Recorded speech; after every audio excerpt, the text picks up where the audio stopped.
And action. No, okay. All right, so let me teach you how to use a multimeter.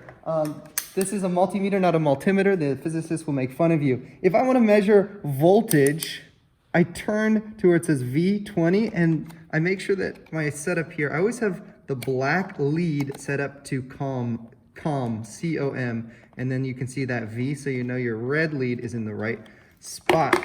Now, let me just connect my circuit here. Let there be light. Again, you might want to use a little bit of tape to make sure that you got your connections, and maybe add a little bit more tape so that the battery is nice to stick together. There we go. Now what I can do with this is I can measure how much voltage drop occurs across a resistor like a light bulb. So let me look at the voltage drop.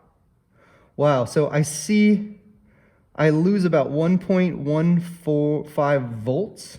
And I just take my leads and I place them on either side, just like that. What about the voltage drop across this wire here? A very small voltage drop, but it is losing some voltage. There is a voltage drop. What about a voltage gain across the batteries? Good, now you can see, I can see the voltage drops and the voltage gains, and I just am using my leads and I'm placing them on either side of the component, whether it's the resistor, the wire, the entire circuit, or just the battery, whatever you want to do. But that's my setup there. 20, red to V, black to COM. Capiche? Caposh, that's just a light, doesn't do anything. The next thing I need you to be careful with, because you can really mess it up for not just yourself, but for me.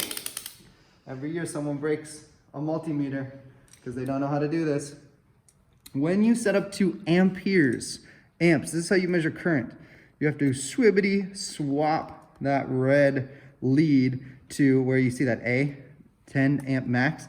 You just got to be careful now, because now the current will, this has a low resistance, so if you attach this, all the current's going to run through this multimeter. And if you don't have like resistors in your circuit, if you just connect it to either side of the battery, you get current, and you could burn the fuse out of this thing. And I don't want you to do that.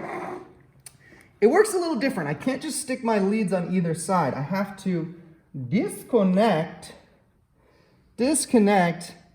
and then I need to link up my multimeter in series. Let me try to make this look a little bit more organized. So here's the setup here. So far, we have my current running. Electrons are running this way, going through the multimeter, and then out. Now I have to touch this here to really connect this circuit. Let's see if the light bulbs light up. Well, they don't, maybe because of the battery. Here, let's see. I moved something. I changed something. There we go, that's why. I used there's a little piece of tape right here, folks, that keeps my system like nice and connected. Let's see, right on. There we go. And it totally works. You see how we're getting a reading? Are we getting a reading, folks? Maybe this is not connected well enough there. So you want to just be really careful here. I'm so glad that this is working. There we go. There we go. Oh my gosh, you guys, it's like Contact when she gets the signal from the alien. Look at it. No one's seen that movie. No one's seen Contact. You see the lights lighting? You see it? I did it.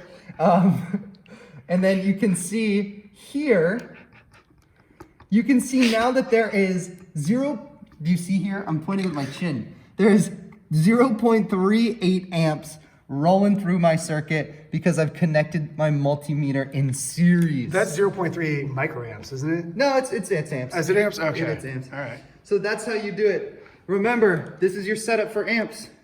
You turn the dial, whoop, boop, and then you make sure that your red is in COM. That's how you do it. Okay, don't forget every single thing that I taught you.